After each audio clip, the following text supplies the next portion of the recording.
Hello, and thank you very much for coming along again this evening. This evening we're going to look at an interesting set of revolutions that have occurred here in the very recent past. In fact, many would argue we're in the midst of it now and not fully aware of its dimensions. It's as if we've gotten geared up to solve one set of problems and all of a sudden another set of problems are coming along in the wake of what we've chosen as a strategy to address the first set of problems.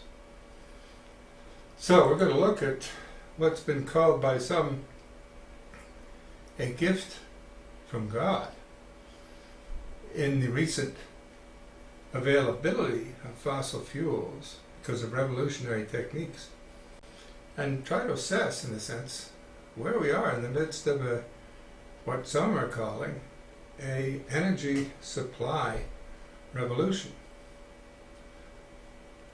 As I say, it's called a gift from God by some, and it has to do with cowboys and revolutionaries. We all, in a sense, remember the problems. We certainly remember the hype of shock and awe when it occurred. In fact, it was considered by some to be shocking and awful, but in any case, the news was fresh in our memory.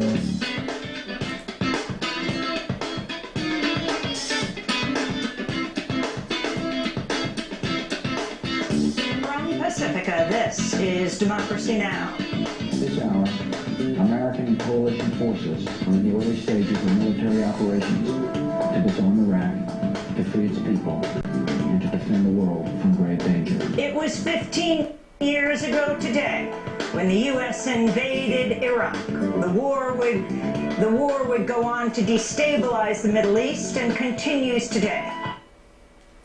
Yes, it continues today. It's hardly over, even though the president announced it was over less than 3 months after it began. The core problem was outlined by him actually in a State of the Union speech, as well as other speeches he made around the country. Take a look. I know it came as a shock to some to hear a Texan stand up there in front of the country and say, we got a real problem. America is addicted to oil.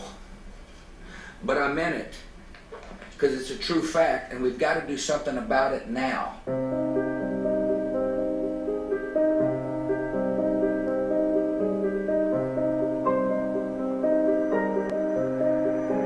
In 1945, President Franklin Roosevelt first grasped that the United States eventually would become dependent on foreign petroleum. He was the one who pioneered a foreign policy based on oil. This has been a dominant factor in American foreign policy ever since. The Middle East has abruptly reached a new and critical stage in its long and important history. An attempt by any outside force to gain control of the Persian Gulf region will be regarded as an assault on the vital interests of the United States of America. There's no way that we could stand by and see that taken over by anyone that would shut off that oil. It's that serious, and all you have to do is look at the energy requirements of the world. We have some drama unfolding in the Middle East to report to you tonight. Diplomats in Kuwait are now saying that Iraqi troops have crossed the border into Kuwait. So the American military is being turned into a global oil protection service. There are places that have oil that are using oil as a weapon. They got the capacity to use oil as an economic weapon. Armed with an arsenal of these weapons of terror and seated atop 10% of the world's oil reserves, Saddam Hussein could then be expected to seek domination of the entire Middle East. Saddam Hussein is a threat. Regime change is welcome in whatever form it takes. The issue is not about Iraqi oil. It does not relate to oil. I mean, it just plain doesn't. One simple three-letter word: oil. Oil. Is it about oil? This is not about that. Okay, this is not about oil. It had to do with regime change and bringing democracy to the people of Iraq. Well, not everyone bought the line to begin with, and certainly as time went on, it was very clear to some commentators that they had been lying to the American people. Bill Moyers made it clear. Oh no, they told us. Iraq isn't a war about oil. That's cynical and simplistic, they said. It's about terror and Al-Qaeda, and toppling a dictator and spreading democracy and protecting ourselves from weapons of mass destruction. But we don't want the smoking gun to be a mushroom cloud. But one by one, these concocted rationales went up in smoke, fire, and ashes. And now, the bottom line turns out to be the bottom line. It is about oil. They got the capacity to use oil as an economic weapon. Armed with an arsenal of these weapons of terror and seated atop 10% of the world's oil reserves, Saddam Hussein could then be expected to seek domination of the entire Middle East. Saddam Hussein is a threat. Regime change is welcome in whatever form it takes. The issue is not about Iraqi oil. It does not relate to oil. I mean, it just plain doesn't. One simple three-letter word: oil. Oil. Is it about oil? This is not about that. I'm not saying that they believed it was about oil. I'm saying it is about oil. I'm saying it is about oil, even if they don't think so. As Moyers went on to point out, Greenspan is the The first bottom person line to point turns out out to be the bottom line. It is about oil. Alan Greenspan said so last fall. The former chairman of the Federal Reserve, safely out of office, confessed in his memoir, "Everyone knows the Iraq War is largely about oil." He then told reporter Bob Woodward, "If Saddam Hussein had been head of Iraq and there was no oil under those sands, our response to him would not have been as strong as it was in the first Gulf War." Remember also that soon after the invasion, Donald Rumsfeld's deputy, Paul Wolfowitz, told the press that war was our only strategic choice. Quote, "We had virtually no economic options with Iraq because the country floats on a sea of oil." Shades of Daniel Plainview. You remember Plainview, the monstrous petroleum tycoon in the movie There Will Be Blood. Half mad, he shouts, "There's a whole ocean of oil under our feet," and then he adds, "No one can get at it except for me." No wonder American troops only guarded the ministries of oil and the interior in Baghdad, even as looters pillaged museums of their priceless antiquities. Our soldiers were making sure no one could get at the oil except, guess who? Take a look at this headline the other day in the New York Times. Deals with Iraq are set to bring oil giants back. Read on. 4 Western oil companies are in the final stages of negotiations this month on contracts that will return them to Iraq 36 years after losing their oil concession to nationalization as Saddam Hussein rose to power. There you have it. After a long exile, ExxonMobil, Shell, Total, and BP are back in Iraq and on the wings of no-bid contracts. That's right, sweetheart deals like those granted Halliburton, KBR, Blackwater. The kind of deals you get only if you have friends in high places. And these war profiteers have friends in very high places. Let's go back a few years to the 1990s when private citizen Dick Cheney was running Halliburton, the big energy supplier. That's when he told the oil industry that by 2010 we will need on the order of an additional 50 million barrels a day. So where is the oil going to come from, Cheney asked? While many regions of the world offer great oil opportunities, the Middle East is still where the prize ultimately lies. Well, it seemed to lie there, and for a while that was the strategy, to invade and extract, invade and extract. As Moyers put it, the bottom line turns out to be the bottom line. Commentators and comedians say, in fact, it was all about oil. If we continue to rely on military force to solve our resource needs, we're in for a very bloody and dangerous and painful century indeed. Absolutely, it's all about oil. The whole world is about oil. It's all about oil. That's why we're there. Big deal. That's why we're there. Big deal. Now, however, there's a new energy revolution coming out of Texas that seems to offer the U.S. a way out of this dilemma and the hated role under President Trump of invading and extracting. To be clear, this revolution began well within the Obama years, but we ought to take a look at it. What is the revolution? Who's responsible for it? Well, according to a recent Dutch documentary, a group they call shale cowboys are under the issue, fracking, under Trump, as they put it. That's the title of their documentary, Fracking Under Trump. Let's take a look. In recent years, a silent revolution has taken place. We thought the age of fossil fuels was coming to an end, and we hoped we were heading for a future filled with renewable energy. But in Texas, deep in the heart of the old oil industry, a handful of men have caused a dramatic shift, putting the United States firmly back on the map as an oil and gas producing superpower. This breakthrough on shale turned out to be the biggest energy innovation so far of the 21st century. Thanks to the shale revolution, and with President Trump at the helm, the United States is headed straight for total energy independence.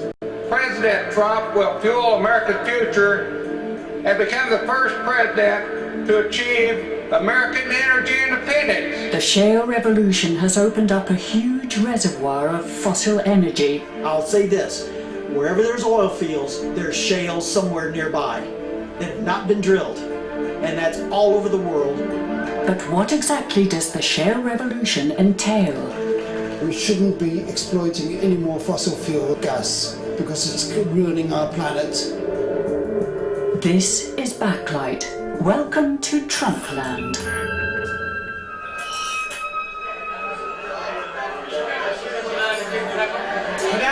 Can I have everybody's attention? The whole world is keeping close tabs on the States, where a few men in Texas are turning the energy supply industry on its head. Can I have everyone's attention? It might be worth saying a few things about what Mitchell did and how it has impacted the world. Dan Stewart was a team leader with Mitchell Energy, a small gas company that unleashed the shale revolution in the late 1990s. Once a year, the team gets together to celebrate their success at extracting gas from the Barnett Shale rock formation in northern Texas. You should watch this documentary from start to finish. It's absolutely amazing to look at it, because this gentleman refers to it as, in a sense, a gift from God, and he actually fully believes that. I think it's not a metaphor for him, it's a fact. In fact, he will assert it again and again. But the question is it a gift from God or a gift from the other guy?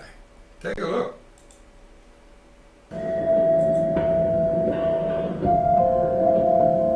It looks as though fracking heralds a golden future for the American energy market. But there are major differences of opinion about the safety of the technique. It is said to pose several dangers to the environment, to cause earthquakes, and to contaminate the underground freshwater reserves. Do you understand the opposition right now to your work? Frankly, they get upset, they want to know it's disruptive, it's going to pollute the environment. Everything we do pollutes the environment to some extent. But if we want cheap, reliable, clean burning fuel, natural gas is the way to go, and it's not nearly as bad as what people think. They fear that we're going to cause earthquakes, so they're going to fear that we're going to contaminate the groundwater, and rightly so, but there's been hundreds of thousands of wells drilled and fracked in America, and very, very few instances of water contamination. All in all, I believe that the benefits far outweigh the risks. The benefits far outweigh the risk. Well, it's Danny Yergin who explains how the whole thing works.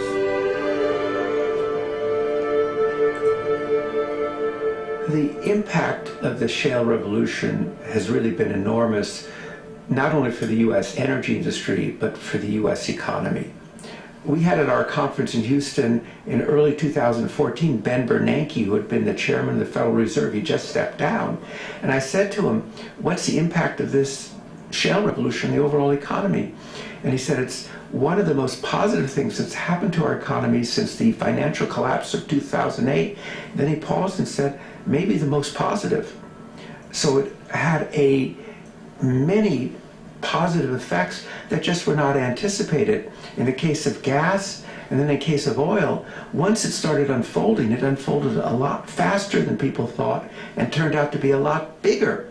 Basically, after Mitchell and other companies learned what to do with these gas shales and these tight gas sands and limestones, then people started looking at oil and saying, well, you know, we think we can apply this same understanding and technology to some of these rocks out there that have oil in them.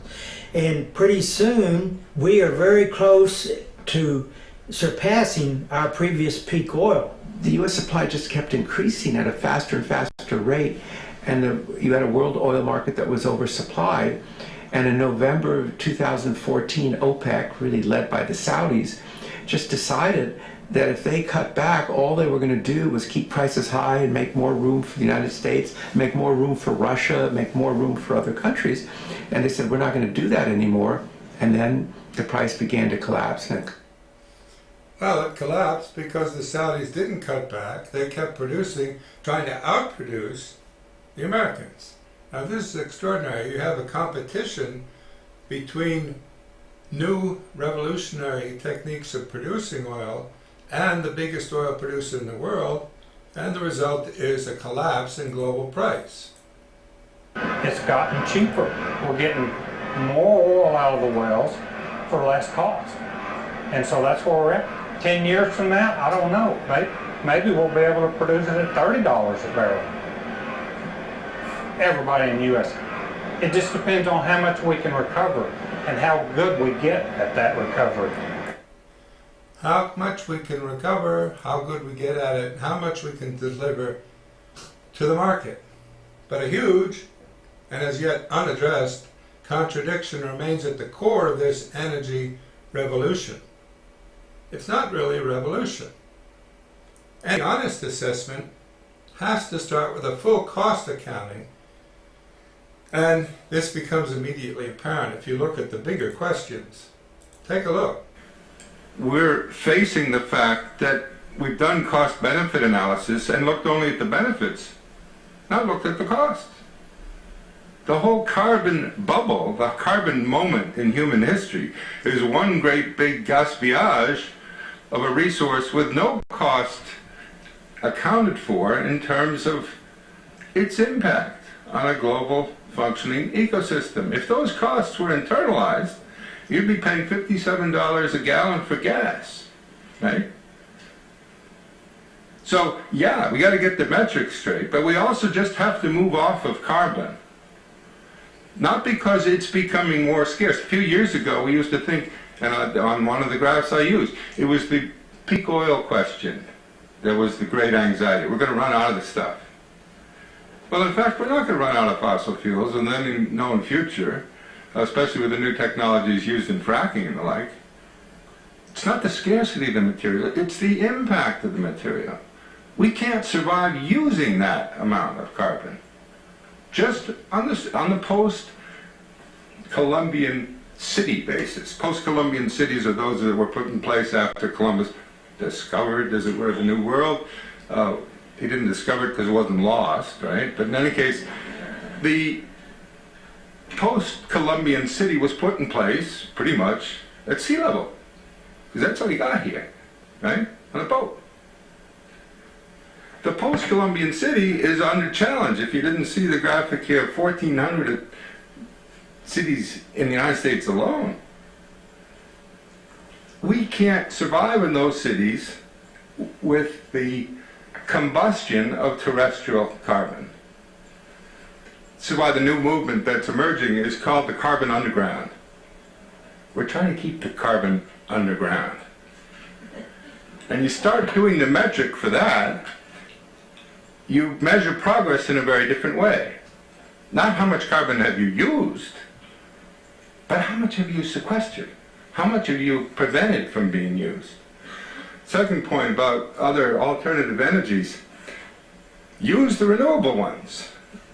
Don't fall into the trap of thinking that nuclear is a solution to anything.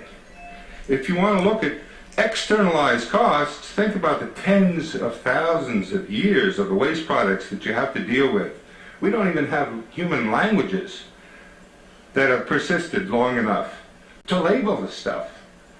Right? There used to be a department within the DoD, the Department of Defense in the United States, which is actually trying to think of symbol systems to put on nuclear waste dumps so that people would know after a nuclear exchange had occurred to stay away from this material because it was lethal, because the languages wouldn't be around anymore, right? We can't cope with the downstream impact of nuclear, let alone the downstream impact of carbon. So don't think nuclear is the solution to this. What you got to do is run the whole thing on the solar throughput. Now that means water, wind, tidal, micro, hydro, and the like. That is, hydro is a function of the water cycle, and you're placing yourself back into a solar-driven system. But the only, see, we've got the thing 180 degrees around. We think we live on a planet with infinite resources and finite energy. We're struggling over to control that finite energy. In fact, in America, it's so absurd. We think that the world doesn't quite get it. That's our oil in the Middle East, right? It's just a geologic mistake it's in the Middle East. But it's our oil. And we spend a few $1 billion a day sort of making sure the world understands that. It's our oil. We're on the wrong metaphor in the sense that it's not infinite energy that we have moved to, and we need to. The infinite throughput of solar energy. We're thinking we've got finite energy and infinite resources, whereas in fact we have finite resources and infinite energy. So this isn't just a slight correction in metric here and there. It's a compass question. Are we going in the right direction? Not, are we becoming more efficient in the direction in which we're going? All you'll do with that is sort of make extinction more efficient, which really isn't the goal. No, it isn't the goal, just to make extinction more efficient. In fact, we'd like to make a transition, and that's why transition studies are absolutely crucial these days. They're beginning to take hold around the world. Take a look.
This is Tom Chomsky, and you're watching Cambridge Community TV.